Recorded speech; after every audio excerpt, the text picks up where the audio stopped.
Selamat sore rekan-rekan, khususnya rekan-rekan yang tergabung di P5I, P2U, Re-Enco Jakarta Attorneys at Law, dan Indotex Mitra Consulting. Pada kesempatan hari ini, ada permintaan yang disampaikan kepada kami untuk memberikan pendapat hukum atau legal opinion sehubungan dengan telah dilaksanakannya persidangan pertama dalam perkara gugatan antara PT Arion Indonesia melawan Direktur Jenderal Pajak yang diwakili oleh Kanwil Jawa Timur 3. Oleh karena itu, pada video kali ini kami akan menayangkan persidangan tersebut yang dilaksanakan secara online, dan kami akan memberikan legal opinion terkait dengan persidangan tersebut. Adapun legal opinion tersebut dapat berupa pendapat hukum sehubungan dengan hukum acara atau hukum formil, begitu juga dengan hukum material atau hukum yang berkaitan dengan pokok perkara. Oleh karena itu, untuk mengetahui lebih lanjut mengenai persidangan tersebut, maka kami akan tayangkan detail daripada persidangan tersebut dengan uraian legal opinion yang mengikutinya. Mari kita sama-sama ikuti persidangan berikut ini.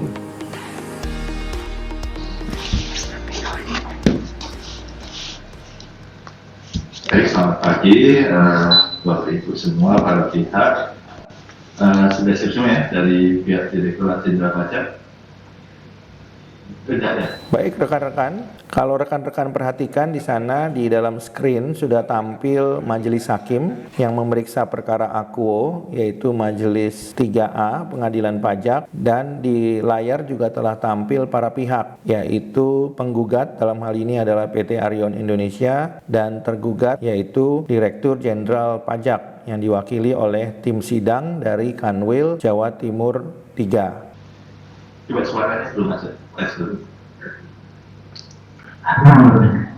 Bisa ya, masuk ya? Oke. Kemudian dari pihak wajib pajak sudah ada juga ya? Siap, hadir majelis. Baik, masih sangat membuka persidangan. Selamat pagi, kita semua. Suaranya masih feedback. Di sini ya? Kamu buka itu? Enggak. Masih diperbaiki, ada kendala teknis. Kok loro nggak? Bet. Sudah? Kok loro itu? Kayak Mampir dulu. Bisa? Baik, sudah terdengar ya, selamat pagi dan salam sejahtera untuk kita semua. Hari ini Majelis 3A akan memeriksa dan menyidangkan sengketa pajak sebanyak 70 berkas sengketa untuk sidang dibuka dan terbuka untuk umum.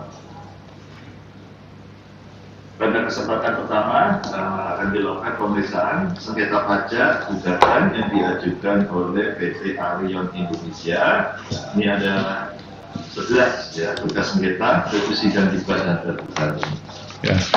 Dari terbanding tergugat ini ya, dari Direktur Jenderal Pajak diwakili oleh Pak Abdul Rahman ya, kemudian Pak Rahadi Adibasgoro, kemudian ya ada yang Pak Isolikin ya, Ibu Siti Fadilah, Pak Dedi Kusuma Negara, Pak Arindra Dastika, dan Pak Raden Bayu Agus Prianto.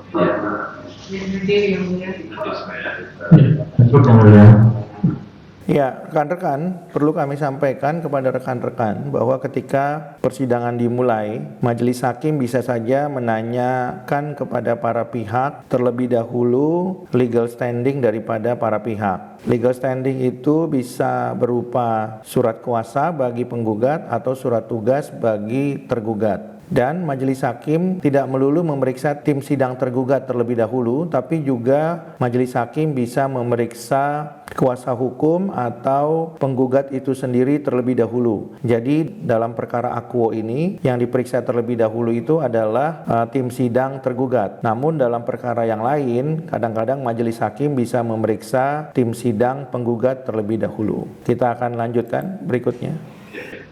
Dan kemudian dari pihak penggugat hari ini siapa yang mewakili? Baik yang mulia, dari pihak penggugat ada Pak Rinto Setiawan sebagai komisaris, ada pihak sebagai karyawan, Kavi Permana sebagai karyawan, Riko juga sebagai ini Mas. Setelah PT Harian Indonesia, ini kelengkapan formanya sudah semua Mas ya? Sudah majelis melalui Dropbox. Ya. Oh, Dropbox ya? Ya, melalui Dropbox majelis. Jadi rekan-rekan, di dalam persidangan di pengadilan pajak, pihak yang dapat mewakili itu tidak selalu kuasa hukum, tapi juga prinsipal itu sendiri. Prinsipal sendiri dalam perkara akuo karena yang mengajukan adalah perseroan terbatas PT Arion Indonesia, maka perseroan tersebut dapat menunjuk kuasa atau memberikan kuasa kepada karyawan. Jadi bisa saja perseroan tersebut langsung diwakili oleh pengurus perseroan, ya dalam hal ini adalah direksi atau dewan komisaris, ya. Namun demikian pengurus perseroan juga dapat memberikan kuasanya kepada karyawan yang dibuktikan dengan adanya surat kuasa. Jadi ketika kita beracara di pengadilan pajak, maka yang dapat mewakili wajib pajak dalam perkara aku adalah wajib pajak badan, yaitu perseroan terbatas, dapat diwakili oleh pengurusnya, dan juga pengurus dapat memberikan kuasa kepada karyawannya. Kita lanjutkan persidangannya.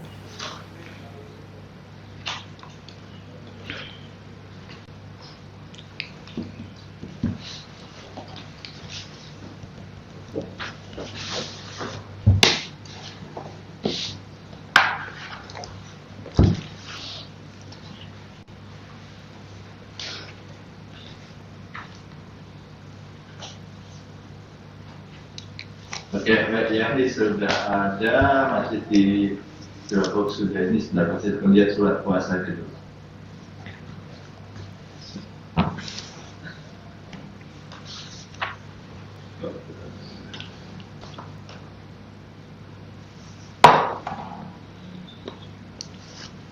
Jadi direkturnya tadi yang hadir sendiri ya Pak. Untuk direktur Ibu Diana, Majelis. Oh, Ibu Diana ya. Ibu Diana. Hadir juga. Angkatan. Hadir ya. Ya, baik. Ini kemudian lalu untuk yang karyawan tadi sudah ada surat kuasanya ya Pak ya? Sudah majelis. Sudah Majelis, sudah di-upload itu. Tidak. Masih sejak akan meneliti begitu nanti biar panitra aja, dan nanti apabila ada hal yang masih kurang nanti akan disampaikan panitra ya kepada penggugat untuk dilengkapi. Namun kalau sudah lengkap ya sudah tidak perlu lagi ya.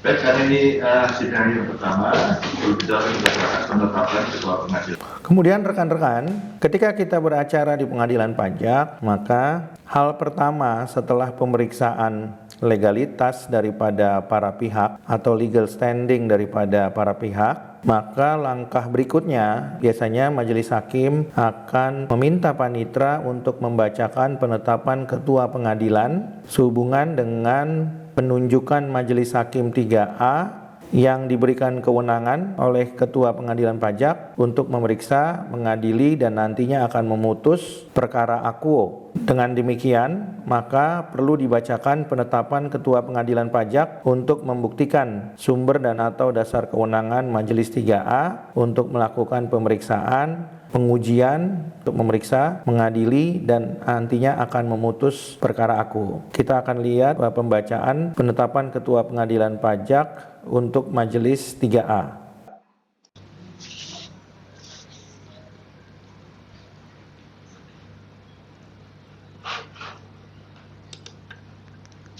Terima kasih.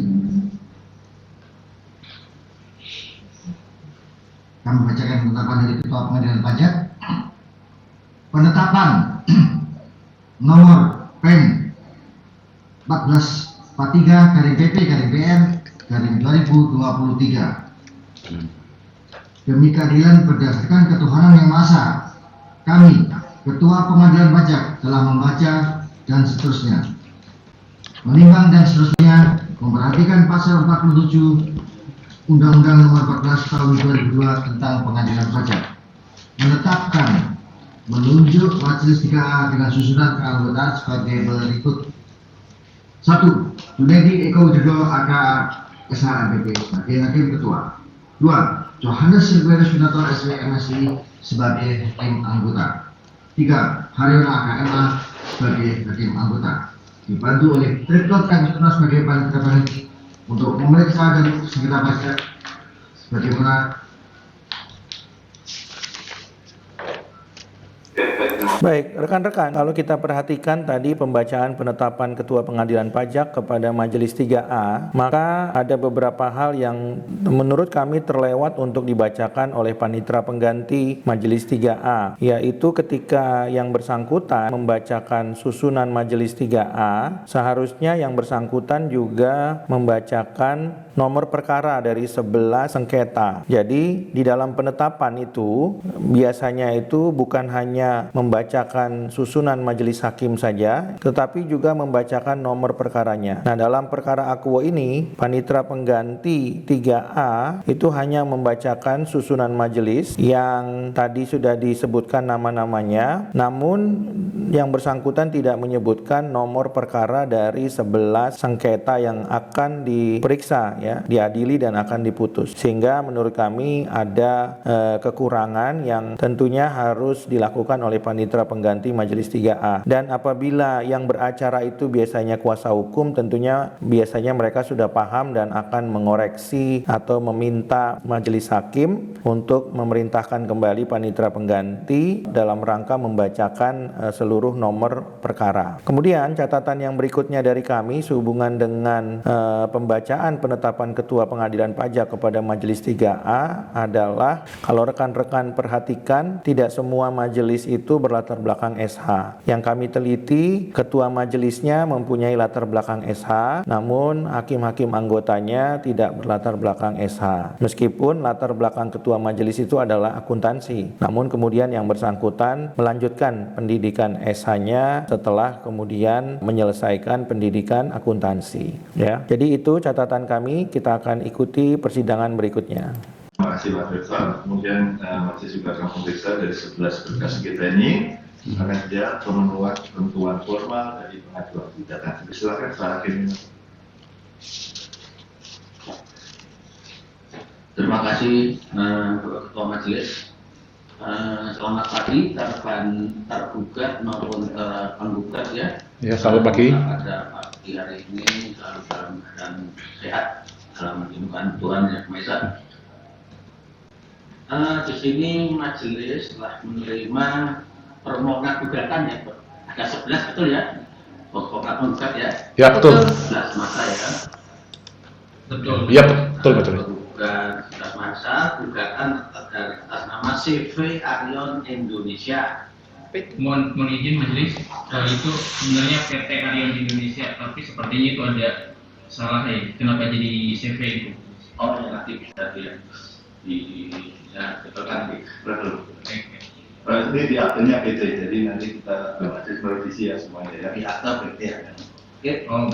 Ya, rekan-rekan, kami perlu menyampaikan juga tentu kesalahan penulisan ini termasuk dalam lingkup yang memang bisa diperbaiki, tapi menurut kami ini tidak perlu terjadi karena di dalam gugatan itu sudah sangat jelas disebutkan PT. Jadi bagaimana mungkin bisa menjadi CV? Yang berikutnya itu yang pertama. Yang kedua, kalau kemudian penulisan nama wajib pajak itu adalah CV atau PT, tentunya itu sudah bisa terlihat daripada akte yang sudah diupload sebelum persidangan. Nah, ini mungkin terjadi karena panitera penggantinya tidak meneliti kembali dokumen akte yang sudah diupload dan membacanya sebelum persidangan dimulai, sehingga panitera pengganti tidak cermat dan memasukkan nama CV Arion Indonesia, padahal faktanya di akte tertulis nama PT Arion Indonesia. Jadi menurut kami harusnya kesalahan ini tidak terjadi apabila panitera pengganti sudah meneliti dokumen yang diupload di Dropbox sebelum persidangan dimulai. Kita lanjutkan lagi persidangannya.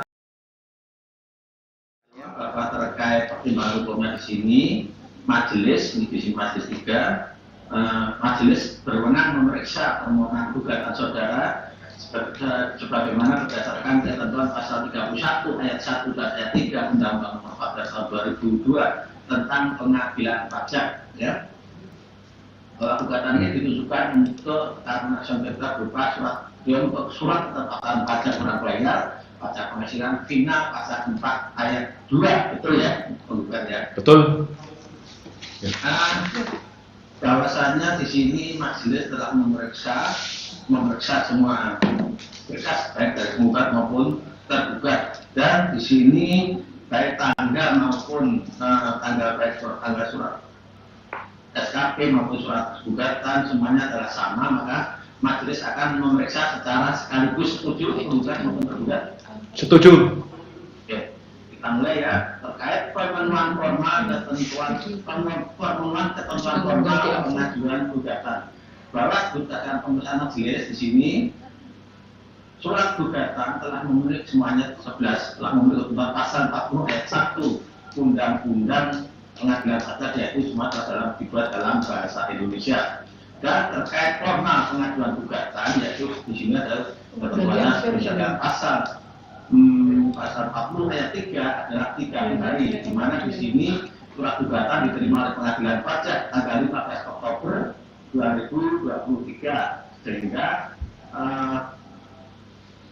dan SKP-nya di sini tertanggal 14 September 2023, bahwa seharusnya di sini kan 30 hari itu adalah 13 Oktober 2023, namun di sini diterima oleh Pengadilan Pajak tanggal 15 Oktober 2023. Namun berdasarkan tracking pos ya, pajak pos di sini, bahwa ternyata tergugat mengirimkan surat SKP itu tertanggal 18 September 2023 dan diterima oleh penggugat tanggal 19 September 2022. Jadi dalam hal ini maka di sini terdapat 30 hari, ya, 30 hari masih terpenuhi, sehingga menurut pasal ayat 40 ayat 3 Undang-Undang Pengadilan Pajak, yaitu. Jadi rekan-rekan, untuk menghitung jangka waktu 30 hari itu ditentukan bukan dari kapan SKP atau STP tersebut diterbitkan. Dalam perkara akuo adalah kapan surat SKP-KB dan STP itu dikirimkan, ya. Jadi yang dijadikan dasar oleh majelis sesuai ketentuan pasal 1 angka 11 dan 12 Undang-Undang Pengadilan Pajak itu adalah kapan surat yang diajukan gugatan atau yang diajukan upaya hukum itu dikirimkan melalui pos. Jadi kalau dalam perkara akuo ternyata SKP-nya itu diterbitkan tanggal 15 September 2023, namun baru dikirimkan tanggal 18 September 2023. Jadi penghitungan 30 harinya itu dimulai sejak 18 September 2023, bukan 15 September 2023. Kita lanjutkan persidangannya. Semuanya sebenarnya juga telah memenuhi ketentuan pasal 40 ayat 6 Undang-Undang Pengadilan Pajak, yaitu semuanya telah menyatakan tidak setuju terhadap surat pajak kurang bayar pajak penghasilan pasal 4 ayat 2, dan telah memenuhi persyaratan 1 surat gugatan untuk 1 keputusan tergugat. Dan selanjutnya juga 11 surat gugatan ini juga telah memenuhi ketentuan pasal 41 ayat 1 Undang-Undang Pengadilan Pajak, yaitu telah memuat alasan-alasan gugatan yang jelas. Selanjutnya surat gugatan juga telah memenuhi pasal yang sama, yaitu 451 ayat 1 Undang-Undang Pengadilan Pajak, bahwa di sini semuanya ditandatangani oleh Diana Isnaini yang menjabat sebagai Direktur Utama berdasarkan akta nomor 12 tanggal 27 September 2022. Apakah bisa ditunjukkan di layar aslinya, Bapak? Akte asli. Enggak. Ya, sebentar majelis. Akte perubahannya apa aslinya dulu majelis? Akte awal atau akte perubahannya majelis? Oh ya, ya, oke. Nah, di sini berdasarkan yang telah disampaikan di soft copy-nya di sini, memang itu nama Diana Ismaili ya, yang menjabat sebagai itu, sehingga dia berhak menandatangani surat ke-11 surat gugatan tersebut, dengan juga telah memenuhi ketentuan pasal 41 ayat 1 Undang-Undang Pengadilan Pajak. Dengan demikian, apabila nanti tidak ada sangka dari kedua belah pihak baik tempat maupun gugatan, maka majelis menyatakan bahwa surat gugatan ini telah memenuhi ketentuan formal pengajuan gugatan untuk dapat diperiksa selanjutnya. Ketika sidang dilaksanakan secara online, maka pembuktian dokumen atau surat yang asli itu bisa diperlihatkan. Ya, di persidangan secara online juga. Namun ketika majelis hakim mempunyai pendapat yang berbeda atau majelis hakim mempunyai keraguan terhadap dokumen tersebut, maka dimungkinkan majelis hakim memerintahkan pihak yang mempunyai dokumen yang masih diragukan oleh majelis hakim tersebut untuk menunjukkannya langsung kepada pengadilan pajak. Dalam perkara Akuo, majelis hakim sudah cukup diyakinkan dengan PT Arion selaku penggugat ketika menunjukkan secara langsung di dalam layar Zoom sidang pengadilan pajak ini. Jadi penggugat tidak perlu lagi untuk menunjukkan asli dokumen tersebut dengan cara membawanya langsung ke pengadilan pajak, tapi cukup dengan memperlihatkannya di layar Zoom sidang online pengadilan pajak. Kita lanjutkan. Apakah ada tanggapan baik tergugat lima tergugat? Ya. Tergugat Yang mulia, kami ada tanggapan untuk dari 11 berkas ini yang mulia. 7 merupakan gugatan atas SKP KBI dan 4 merupakan gugatan atas STP. Jadi menurut kami atas gugatan terhadap STP ini tidak memenuhi ketentuan formal yang mulia. TP. Atau tidak ada menurut laporannya karena apa?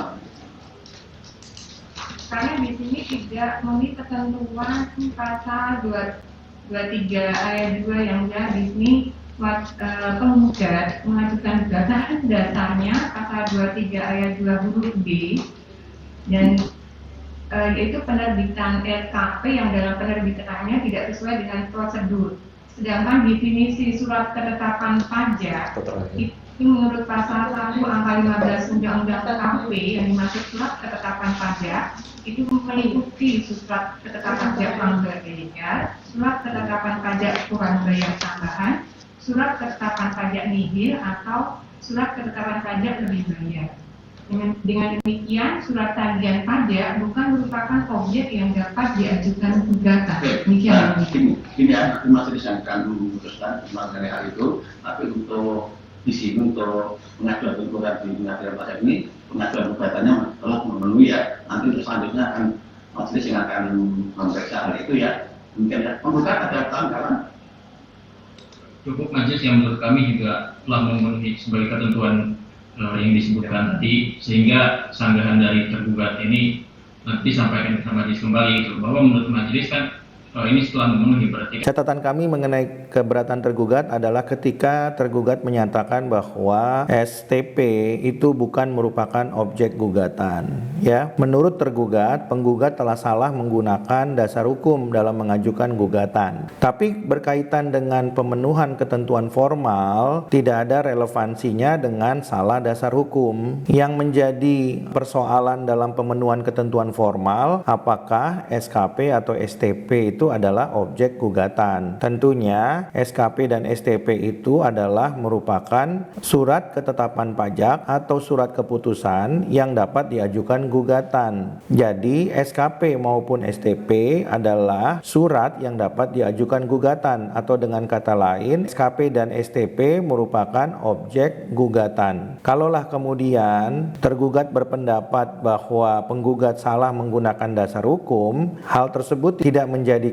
STP bukan menjadi objek gugatan, karena STP tetap merupakan objek gugatan meskipun dasar hukum yang digunakan oleh penggugat itu menurut tergugat keliru, karena menurut tergugat ketika penggugat ingin mengajukan gugatan terhadap SKP, dasar hukum yang digunakan seharusnya adalah pasal 23 ayat 2 huruf D Undang-Undang KUP. Sedangkan ketika penggugat hendak mengajukan gugatan terhadap STP, seharusnya penggugat menggunakan dasar hukum yang lain, bukan menggunakan pasal 23 ayat 2 huruf D Undang-Undang KUP. Nah, perlu kami sampaikan kepada rekan-rekan bahwa dalil tergugat itu kurang tepat karena STP merupakan objek gugatan. Kalaupun SKP diklasifikasikan sebagai objek gugatan berdasarkan pasal 23 ayat 2 huruf D Undang-Undang KUP, STP juga merupakan objek gugatan karena dua alasan. Yang pertama, STP itu adalah ikutan daripada SKP pasca pemeriksaan pajak. Yang kedua, kalaupun STP itu tidak tidak diklasifikasikan sebagaimana diatur dalam pasal 23 ayat 2 huruf D Undang-Undang KUP, maka STP yang bukan merupakan ikutan pasca pemeriksaan pajak dapat juga diklasifikasikan sebagai surat keputusan sebagaimana diatur dalam pasal 23 ayat 2 huruf C Undang-Undang KUP, yaitu keputusan yang berkaitan dengan pelaksanaan kewajiban perpajakan. Sehingga dengan demikian, meskipun tergugat mempersoalkan dasar hukum yang digunakan oleh penggugat, namun hal tersebut tidak menjadikan STP tidak dapat digugat, atau hal tersebut tidak menjadikan STP bukan merupakan objek gugatan. Dengan kata lain, STP tetap merupakan objek gugatan terlepas daripada dasar hukum yang digunakan, apakah pasal 23 ayat 2 huruf C atau pasal 23 ayat 2 huruf D Undang-Undang KUP, tergantung apakah STP tersebut merupakan ikutan atau memang STP tersebut merupakan hasil pemeriksaan atau hasil penelitian. Itu yang dapat kami sampaikan. Kita lanjutkan persidangannya. Sampaikan secara tertulis nanti dalam sidang majelis ya. Untuk sementara ini saya kembalikan kepada Ketua Majelis. Baik, terima kasih Pak Administrator. Jadi untuk pemeriksaan formal yang pertama adalah terkait dengan ini bisa digugat atau tidak untuk masuk di persidangan ya. Untuk masuk persidangan ini masih belum melihat dari Undang-Undang berdasarkan Undang-Undang Pajak ini masuk ya. Namun demikian terkait dengan objek gugatannya tadi yang masih dipermasalahkan untuk 4 gugatan ya, perlu gugat ya. 4 ya, yang STP tadi ya. Ya, tergugat suara dulu. Ya, tergugat. Kami ulang yang mulia, jadi ada 4 objek Ya, apa sih gugatan. memastikan yang 4 ini yang dipermasalahkan kan objek gugatannya kan? Betul, iya yang mulia ya. Jadi bukan merupakan objek gugatan. Ya, betul. Kita akan membahas nanti ini objek gugatan atau bukan, ya. Tapi tetap di persidangan. Jadi dari secara formal untuk masuk persidangan sudah, tinggal nanti terkait objeknya. Yang sisanya tadi sudah sesuai ya. Tadi tinggal 4 ini nanti dibuat tertulis saja. Itu STP-nya terkait apa tergugat? Pasal 14 atau yang lain atau terkait dengan SKP yang menjadi objek gugatan? Semua sama terkait SKP hasil pemeriksaan, yang ada PDH pasal 23, ada 4 Berarti tidak dengan gugatan yang lain ya, betul ya? Iya, di tanggapan kami sudah sampaikan yang mulia bahwa itu tidak uniformal karena bukan merupakan objek gugatan. Ya, nggak apa-apa. Tapi masih saya memastikan bahwa STP ini terkait dengan SKPKB yang digugat oleh penggugat ya, betul ya? Betul. Rekan-rekan sudah jelas terbukti dan terungkap di persidangan sebagai fakta persidangan bahwa SKP dan STP tersebut adalah merupakan objek gugatan, khususnya buat STP karena STP tersebut merupakan ikutan daripada hasil pemeriksaan pajak pasca selesainya pemeriksaan pajak. Jadi STP ini diterbitkan bersama-sama dengan SKP pasca pemeriksaan pajak. Sehingga dengan demikian STP ini bukan merupakan hasil penelitian, tapi hasil pemeriksaan pajak. Sehingga menurut kami STP tersebut merupakan objek gugatan. Kita lanjutkan persidangannya. Iya, yang punya hasil pemeriksaan yang sama. Ya, oke. Berarti kalau hasilnya nanti SKPKB-nya apapun hasilnya, berarti STP-nya nanti akan mengikuti. Masih selama model gitu. Ya. Iya, rekan-rekan, seperti yang kami sampaikan tadi bahwa karena STP ini adalah diterbitkan bersamaan dengan SKP dan SKP diterbitkan pasca pemeriksaan pajak, maka kami sependapat dengan pendapat Majelis Hakim. Apapun hasil nanti pemeriksaan Majelis Hakim terkait dengan 7 SKP, maka mutatis mutandis berlaku untuk 4 STP tersebut. Kita lanjutkan persidangannya. Ya kan, ikutan aja kan, betul ya? Ya, oke. Baik, ini untuk sidang kali ini penjelasan penggugat yang sudah disampaikan ya di surat gugatannya. Kemudian untuk dari pihak tergugat sendiri, tanggapannya mungkin bisa ini pasti kamu lihat resume singkatnya ya. Apakah sudah siap dari pihak penggugat dan tergugat untuk menyampaikan apa yang menjadi objek gugatan pertama terkait SKPKB dan STP-nya? Siap, Majelis. Mohon izin, Pak. Iya. Mohon izin Majelis, ini sebelum berlanjut ini kan tadi untuk legalitas atau legal standingnya penggugat sudah diperiksa. Ini kebetulan dari tergugat ini belum disampaikan siapa aja yang hadir dalam persidangan kali ini, begitu Majelis. Oh, oke, jadi sudah masih sebut sih. Coba silakan dari pihak tergugat yang hadir siapa yang hari ini, ada 4 ya, yang sisa tadi hanya mendengar atau sudah sama saudara?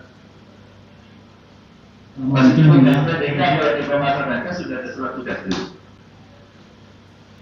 Betul, ini kan juga kami juga belum melihat surat tugas ataupun surat kuasa begitu. Jadi nanti di upload ya, betul ya, di dapur ya, nanti bisa dilihat ya. Oke. Atau bisa tunjukkan Sudah kami upload di Textcode yang mulia. Udah di Textcode, jadi Iya. silakan ya. Mohon maaf majelis, itu karena kami kebetulan bergerak di bidang IT, jadi dari sistemnya Textcode itu semua dokumen yang diupload oleh tergugat itu tidak bisa kami baca majelis. Jadi kami kemarin itu sudah bisa kami download, cuma filenya itu nggak bisa terbuka, itu aja majelis. Oke, ya udah apa-apa. Nanti kalau panitera dibantu itu disediakan aja surat tugasnya biar diketahui oleh penggugat. Gitu aja ya. Rekan-rekan, ketika tadi majelis sudah meminta penggugat menunjukkan akte aslinya, maka cara yang paling mudah adalah tentunya memperlihatkan surat tugas daripada tim sidang tergugat. Kalaupun memang surat tugas tersebut itu sudah diperlihatkan, tentunya akan lebih baik kalau surat tugas tersebut diupload juga di Dropbox atau di dalam Textcode, sehingga para pihak dapat membacanya dengan jelas. Tadi penggugat sudah menyampaikan keberatannya karena dokumen tergugat tidak bisa dibaca untuk dibuka, sementara dokumen penggugat dapat dengan mudah dibuka dan dibaca oleh tergugat. Dengan demikian, menurut kami aplikasi Textcode ini tentunya harus diperbaiki demi kelancaran dan kemajuan persidangan pada perkara-perkara yang akan datang, sehingga dengan demikian para pihak mempunyai hak yang sama untuk mengakses informasi atau dokumen yang terungkap selama persidangan. Kita lanjutkan persidangannya. Ya penggugat ya.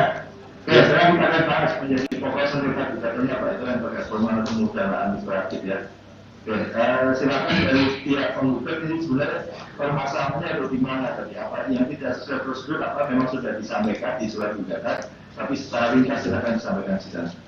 Ya, siap majelis, akan kami uraikan secara singkat kronologinya beserta dasar hukum yang dilanggar oleh tergugat beserta nanti petitum kami. Baik majelis, berikut saya sampaikan kronologinya, yaitu pada tanggal 31 Agustus 2022 penggugat telah menerima surat pemberitahuan pemeriksaan lapangan nomor PMB 004. Dibaca Bu, ini sudah tertulis masih tahu nomor tanggal sekian gitu. Langsung intinya aja, ringkas misalnya setelah membuat surat gugatan apa nanti melihat yang dipermasalahkan di mananya gitu. Oh, jadi ini majelis, jadi permasalahannya. Jadi rekan-rekan, ketika kita beracara di pengadilan pajak, apalagi perkaranya adalah gugatan, tentu kita tidak perlu membacakan satu persatu, tapi cukup menyampaikan saja positum perkara dan petitum perkara. Dari positum dan petitum tersebut, nantinya kita akan meminta supaya tergugat menjawab apakah positum tersebut itu telah terbukti atau sebaliknya. Jadi tidak perlu menyebutkan atau tidak perlu membaca satu persatu gugatan ataupun bantahan. Oke, kita lanjutkan. Ketika kami gugat adalah prosedur pemeriksaannya majelis. Jadi prosedur pemeriksaan. Prosedur yang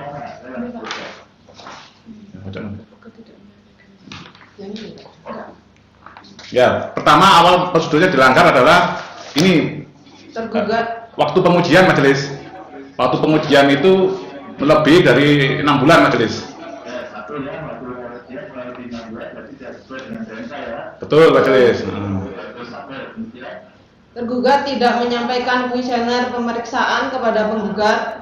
Itu diatur di mana? Di PMK juga. Kuesioner PMK juga ada juga majelis. Tidak memberikan kuesioner yang merupakan kewajiban tapi tidak Pertemuan pertama melanggar pasal seperti yang ini pertemuan pertama dalam rangka BAPK majelis itu juga melewati batas waktu juga sesuai melanggar per dirjen itu majelis. Oke. Jadi Pemeriksaan pertama BAPK, pemintaan PPK-nya itu melebihi jangka waktu yang diatur di per dirjen majelis.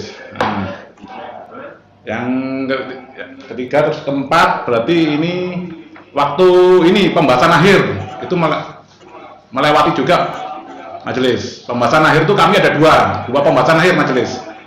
Seharusnya 6 bulan begitu ya. Pembahasan akhir kan 2 bulan dari SPHP majelis.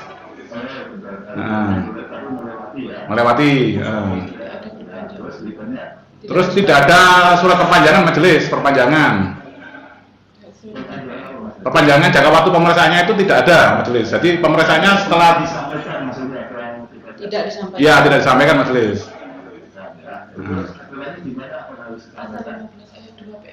Harus disampaikan majelis, pasal 15 ayat 2 harus disampaikan majelis. Sudah ada di Sudah majelis. Sudah masuk di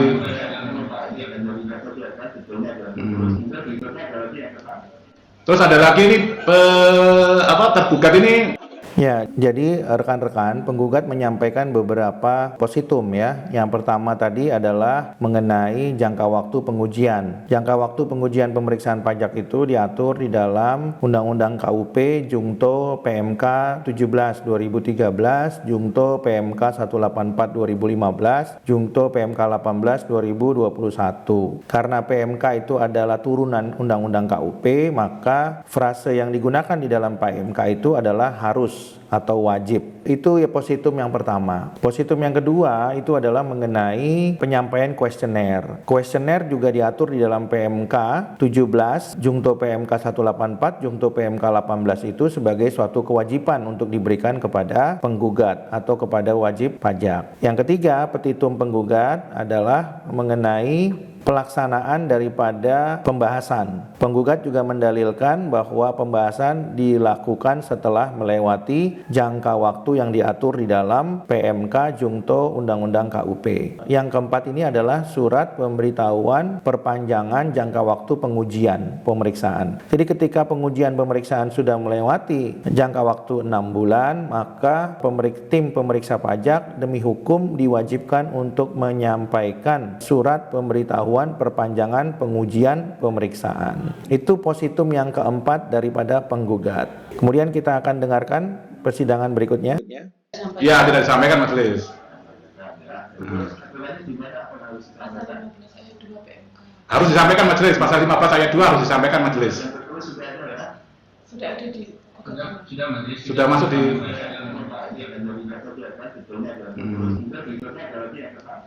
Terus ada lagi ini tergugat ini menyampaikan undangan pembahasan akhir itu melalui orang yang bukan merupakan pegawai Dirjen Pajak majelis. Menyampaikan surat undangan pembahasan akhir itu melalui orang yang bukan Dirjen Pajak majelis. Dikirimkan surat ya, tapi di WA ada yang WA majelis dari nomor yang bukan nomornya Direktorat Jenderal Pajak majelis. Nah.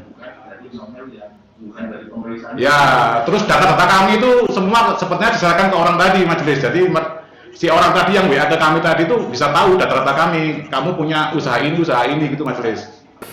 Rekan-rekan, informasi di persidangan ini menurut kami sangat krusial dan sangat vital ya. Karena penggugat menyampaikan bahwa ada pihak lain selain daripada tim pemeriksa yang mengetahui mengenai pengujian pemeriksaan penggugat. Sehingga berdasarkan ketentuan pasal 34 Undang-Undang KUP, tim pemeriksa diduga telah membocorkan rahasia penggugat selaku wajib pajak sehingga seluruh atau sebagian dokumen milik penggugat atau milik PT Arion Indonesia telah diketahui oleh pihak yang bukan merupakan tim pemeriksa pajak. Hal tersebut merupakan dugaan tindak pidana yang telah diatur secara tegas dalam Undang-Undang KUP khususnya pasal 34. Karena tim pemeriksa atau pegawai Direktorat Jenderal Pajak wajib merahasiakan seluruh data wajib pajak dan tidak boleh diberitahukan kepada pihak lain. Ketika penggugat mengatakan bahwa pengujian pemeriksaan penggugat diketahui oleh pihak yang bukan tim pemeriksa pajak, maka menurut kami diduga data penggugat telah dibocorkan oleh tim pemeriksa dan diduga tim pemeriksa telah melakukan tindak pidana sebagaimana diatur dalam pasal 34 Undang-Undang KUP, dan ini merupakan dugaan tindak pidana yang cukup serius. Kita lanjutkan persidangannya.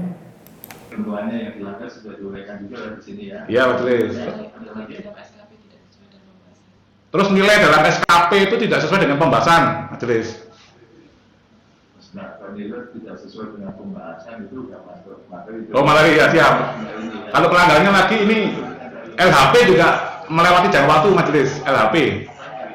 Laporan hasil pemeriksaan? Ya, itu melewati jangka waktu, kan harusnya 2 bulan dari SPHP, majelis. Oke. Terus pengambilan dokumen juga melewati waktu juga, majelis.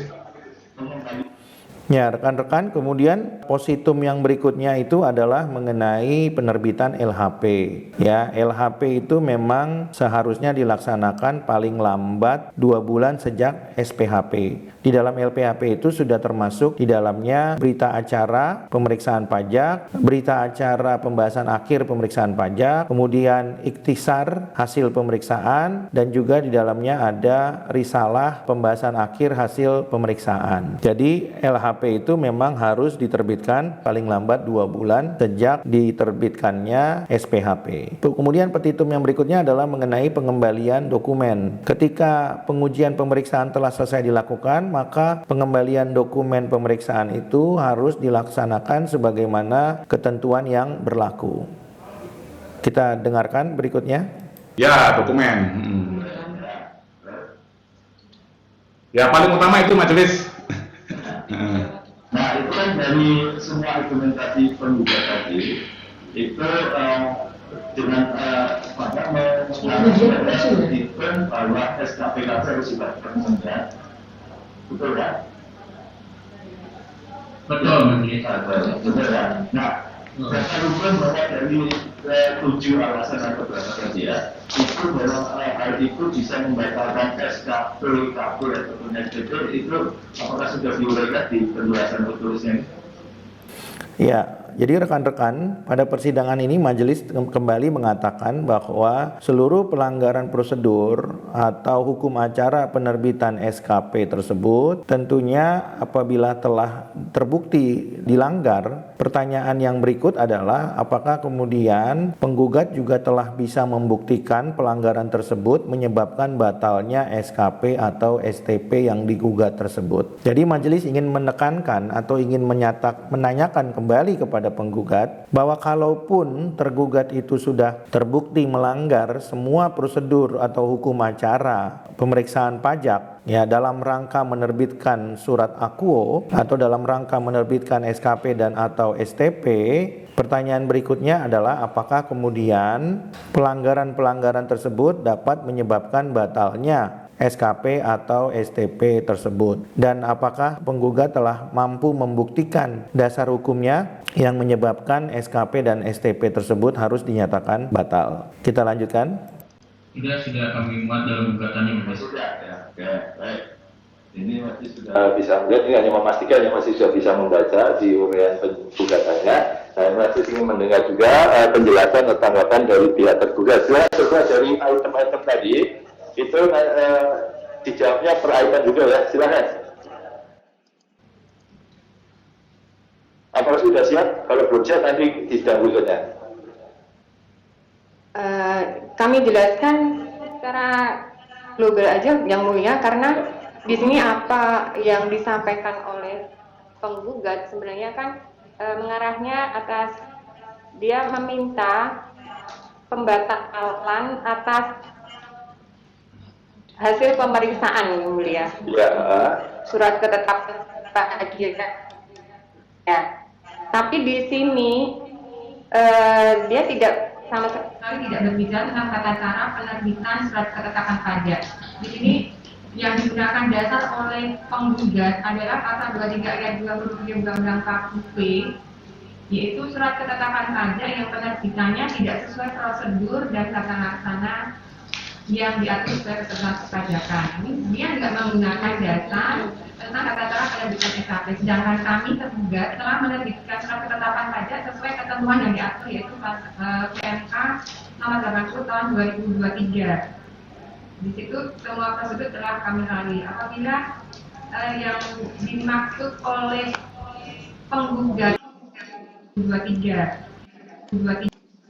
sedangkan kami tergugat telah menerbitkan surat ketetapan pajak sesuai ketentuan yang diatur yaitu PMK nomor 80 tahun 2023. Di situ semua prosedur telah kami lalui. Apabila yang dimaksud oleh penggugat ini adalah pembatalan atas hasil pemeriksaan, mestinya penggugat menggunakan pasal 60 PMK 17 sebenarnya yang disebutkan oleh penggugat di surat gugatan yang menggunakan PMK 17 2013, tapi tidak mengutip pasal 60 tentang pembatalan hasil pemeriksaan.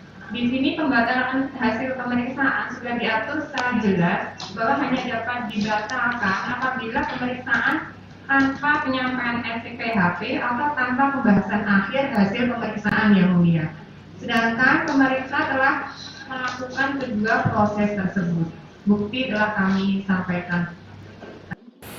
Jadi rekan-rekan, tergugat ini mendalilkan bahwa dalam hal penggugat meminta dalam petitumnya SKP dan STP itu harus dinyatakan batal demi hukum, maka yang dimaksudkan oleh tergugat dalam pasal 23 ayat 2 huruf D itu adalah SKP yang dalam penerbitannya tidak sesuai prosedur. Prosedur ini dimaknai menurut tergugat sesuai dengan PMK 80 2023. PMK 80 2023 mengatur mengenai tata cara penerbitan atau format yang harus digunakan. Sementara pasal 23 ayat 2 Undang-Undang KUP itu tidak merujuk kepada format yang harus digunakan. Pengertian tidak sesuai prosedur itu adalah tata caranya dalam pemeriksaan, bukan tata cara dalam penerbitannya. Karena kalau yang dimaksud tergugat tata cara penerbitannya, maka tidaklah mungkin ada sengketa atau kasus, karena yang dipersoalkan hanya format saja. Sehingga dengan demikian pasal 23 ayat 2 Undang-Undang KUP tidak merujuk kepada PMK 80 2023, karena PMK 80 2023 berkaitan dengan format, sementara pasal 23 ayat 2 Undang-Undang KUP merujuk kepada prosedur atau tahapan atau hukum acara pemeriksaan pajak yang diatur di dalam PMK 17 Jungto PMK 184 Jungto PMK 18. Namun demikian, tergugat juga mengatakan apabila penggugat menggunakan hukum acara pemeriksaan sebagaimana diatur dalam PMK 17 Jungto PMK 184 Jungto PMK 18, maka tergugat mengatakan seharusnya penggugat menggunakan pasal 60, yaitu SKP dan atau STP hanya dapat dibatalkan apabila SPHP tidak disampaikan dan pembahasan akhir tidak dilaksanakan. Namun demikian, dalil tergugat itu tidak sepenuhnya benar, meskipun banyak majelis hakim menggunakan dasar hukum tersebut. Namun menurut kami, pembatalan yang diatur di dalam pasal 60 PMK 17 Jungto PMK 184 Jungto PMK 18 itu adalah pembatalan yang merupakan lingkup kewenangan Direktur Jenderal Pajak, dan dengan tegas Undang-Undang KUP tidak mengatur mengenai lingkup kewenangan Hakim Pengadilan Pajak. Kalau kita belajar di Fakultas Hukum bahwa kewenangan hakim itu tidaklah tunduk atau tidak sama dengan kewenangan pejabat di lingkungan lembaga eksekutif, karena kewenangan hakim itu adalah jauh lebih luas daripada kewenangan Dirjen Pajak. Kewenangan hakim itu berdasarkan Undang-Undang Kekuasaan Kehakiman adalah kewenangan yang didasarkan pada hukum dan keadilan. Oleh karenanya, hakim bukanlah corong undang-undang seperti yang didalilkan oleh tergugat bahwa kewenangan yang diatur di dalam pasal 60 PMK 17 Jungto PMK 184 Jungto PMK 18 itu adalah kewenangan yang tidak diberikan kepada hakim, tapi diberikan semata-mata kepada Dirjen Pajak, sehingga hakim dapat memutus melebihi lingkup daripada pasal 60 PMK 17 Jungto PMK 184 Jungto PMK 18. Dan oleh karenanya, hakim juga dapat menggali nilai-nilai yang ada di masyarakat. Oleh karena itu, hakim dapat memutus tidak hanya berdasarkan hukum positif dalam KUP, tapi juga memutus berdasarkan sistem norma dalam hukum positif yang lainnya. Bahkan hakim pun dapat menemukan hukum dalam rangka memberikan kepastian hukum dan keadilan. Sehingga dengan demikian dapat kami sampaikan pemahaman daripada tergugat yang mengatakan bahwa SKP dan atau STP hanya bisa dibatalkan karena dua alasan, itu adalah kewenangan yang bersifat limitatif diberikan kepada Dirjen Pajak, bukan kewenangan yang diberikan kepada hakim pengadilan pajak. Oleh karena itu, maka kalau kita merujuk kepada sistem norma dalam hukum positif, maka dengan demikian ada hukum positif lain yang mengatur mengenai kewenangan daripada hakim pengadilan pajak, termasuk diatur dalam Undang-Undang Kekuasaan Kehakiman. Dan oleh karena itu, kewenangan hakim tidak terbatas pada Undang-Undang KUP, sehingga apabila tergugat melanggar prosedur-prosedur lain atau melanggar tahapan-tahapan lain sebagai hukum acara pemeriksaan pajak, hal tersebut menurut Undang-Undang Administrasi Pemerintahan juga merupakan pelanggaran dan bentuk daripada perbuatan dan atau tindakan dan atau keputusan daripada tergugat yang bertindak sewenang-wenang atau bertindak melampaui wewenang atau bertindak tanpa dasar kewenangan. Oleh karena itu, majelis hakim berdasarkan sistem norma yang diatur dalam pasal 19 Undang-Undang Administrasi Pemerintahan tetap dapat menyatakan SKP dan atau STP tersebut batal demi hukum dengan mengingat kepada teori rule of law atau teori negara hukum, di mana di dalam teori negara hukum disebutkan adanya prinsip-prinsip supremacy of law, equality before the law, dan due process of law. Dalam perkara akuo yang dipersoalkan oleh penggugat adalah due process of law sebagaimana diatur dalam Undang-Undang KUP, Jungto PMK 17, Jungto PMK 184, Jungto PMK 18. Oleh karena itu tidaklah beralasan bagi tergugat mengatakan bahwa semua pelanggaran dapat dilakukan oleh tergugat, semua pemeriksaan pajak boleh dilanggar oleh tergugat, semua tindakan tergugat dapat dibenarkan semata-mata karena alasan tidak ada sanksi. Namun demikian tergugat lupa bahwa sanksi tersebut tidak hanya diatur di dalam Undang-Undang KUP atau PMK, tapi juga diatur dalam sistem norma hukum positif yang lain, termasuk di dalamnya adalah Undang-Undang Administrasi Pemerintahan, karena tergugat adalah pejabat pemerintahan di bidang perpajakan, dan oleh karenanya tergugat juga harus tunduk kepada Undang-Undang Administrasi Pemerintahan tanpa terkecuali. Untuk menjelaskan lebih lanjut hal tersebut, maka nanti apabila penggugat meminta kepada kami menjadi ahli untuk menerangkannya, maka dengan senang hati kami akan memberikan keterangan secara tertulis maupun lisan di muka pengadilan pajak. Kami lanjutkan persidangannya. Bersama tanggapan kami yang mulia. Demikian yang mulia. Nah, kemudian terkait dengan prosedur-prosedur yang tadi dituduhkan oleh penggugat yang sudah dilanggar oleh tergugat, jawabannya termasuk tadi jangka waktunya lewat. Kami yang mulia, apa yang disampaikan oleh penggugat tidak bisa menggugurkan atau membatalkan hasil pemeriksaan. Karena yang membatalkan hasil pemeriksaan tadi disebut di pasal 60 PMK tersebut. Ya, betul. Rekan-rekan, tergugat tetap memaksakan bahwa apapun tindakan dan atau keputusan tergugat, apapun pelanggaran yang dilakukan oleh tergugat dalam hukum acara pemeriksaan pajak, tetap tidak menggugurkan SKP dan atau STP yang diterbitkan. Artinya, tergugat ingin mengatakan bahwa apapun yang dilanggar oleh tergugat sepanjang tahapan-tahapan dalam pemeriksaan itu tetap dapat dibenarkan karena tidak ada sanksinya. Nah, tentu pendapat ini adalah pendapat yang kurang tepat ya, apalagi kalau kita pernah kuliah di Fakultas Hukum, ini tidak pernah diajarkan ya, dan tentu para dosen pun tidak pernah mengajarkan bahwa pejabat pemerintah itu dapat melanggar hukum dengan alasan tidak ada sanksi hukum. Karena kalau kita bicara sanksi hukum pasti ada, tapi tentunya kita harus menganut sistem norma hukum. Kalau kita hanya memaksakan diri melihat kepada PMK atau kepada KUP, tentu tidak akan ada sanksinya dengan jelas. Karena di PMK dan KUP hanya mengatur mengenai sanksi kepada Dirjen Pajak saja, dan kewenangannya juga hanya diatur hanya kepada Dirjen Pajak. Namun tidak diatur kewenangan yang lebih luas oleh pihak lain termasuk kepada Hakim Pengadilan Pajak. Kami lanjutkan. Sudah pertanyaan bukan itu. Pertanyaannya apakah yang ditentukan itu betul atau tidak, itu aja. Betul sudah dilanggar itu ketentuan itu. Betul.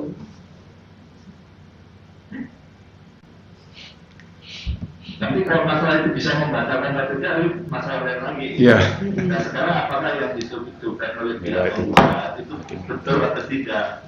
Tapi sudah tidak memenuhi ketentuan yang diatur di PMK terkait dengan proses pemeriksaan dan juga penerbitan SPHP dan lain sebagainya tadi melewati jangka waktu tadi. Rekan-rekan, majelis hakim tetap menanyakan apakah pelanggaran-pelanggaran itu telah terjadi atau sebaliknya. Jadi majelis hakim ingin meneliti apakah positum-positum tadi itu terbukti apa tidak. Dan jika terbukti, nanti maka majelis hakim akan meneliti dan akan memeriksa apakah pelanggaran tersebut itu dapat membatalkan SKP dan atau STP. Nah, tantangannya kalau penggugat telah membuktikan betul telah terjadi pelanggaran hukum acara pemeriksaan pajak, tantangan berikutnya adalah apakah kemudian hakim akan menyatakan pelanggaran tersebut itu menyebabkan batalnya SKP atau STP. Seperti yang sudah kami sampaikan tadi, kalau hakim merujuk kepada Undang-Undang KUP dan PMK, khususnya 17 Jungto PMK 184 Jungto PMK 18, maka tidak akan diketemukan sanksi. Tapi kalau kita merujuk kepada pasal 19, pasal 70 Jungto pasal 19 Undang-Undang Administrasi Pemerintahan, maka segala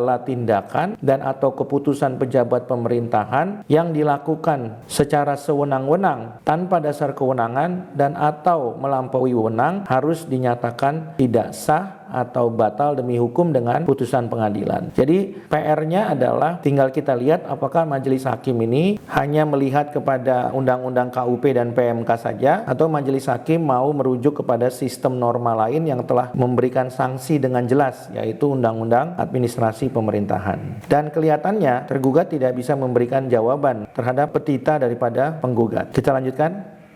Nanti akan kami uraikan di sidang berikutnya yang mulia. Sudah kan ya, itu belum dijawab gitu loh. Kalau masalah nanti berbuat tadi itu bisa membatalkan atau tidak itu hal yang lagi ya. Nanti kan kita bahas berikutnya.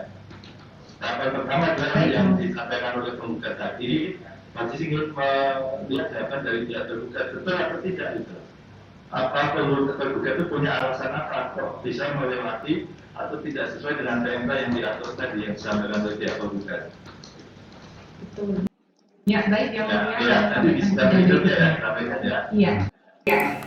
Jadi rekan-rekan majelis tetap akan meminta apakah betul telah terjadi pelanggaran prosedur atau pelanggaran hukum acara pemeriksaan pajak. Jadi majelis hakim pertama-tama ingin memastikan apakah petita penggugat itu terbukti apa tidak. Lalu yang kedua nanti setelahnya majelis hakim akan memutus apakah kemudian pelanggaran petita tersebut dapat menyebabkan batalnya SKP dan atau STP. Nah, ini tantangannya. Oleh karena itu penggugat harus bekerja keras untuk membuktikan apakah kemudian pelanggaran tersebut dapat menyebabkan batalnya SKP dan atau STP. Secara sederhana kita dapat mengatakan bahwa kalau kemudian pelanggaran itu tidak punya sanksi, maka semua pejabat akan melanggar hukum karena tidak ada sanksinya. Dan itu sekali lagi tidak sesuai dengan teori negara hukum, apalagi bertentangan dengan prinsip due process of law.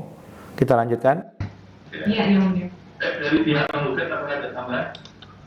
Ya tadi. Tapi ada tambahan. Tadi kan terkait pelanggaran prosedur itu masih ada dua lagi yang belum sempat kami sampaikan, yaitu terkait tidak diberikannya KKP sebagai dasar pembahasan SPHP.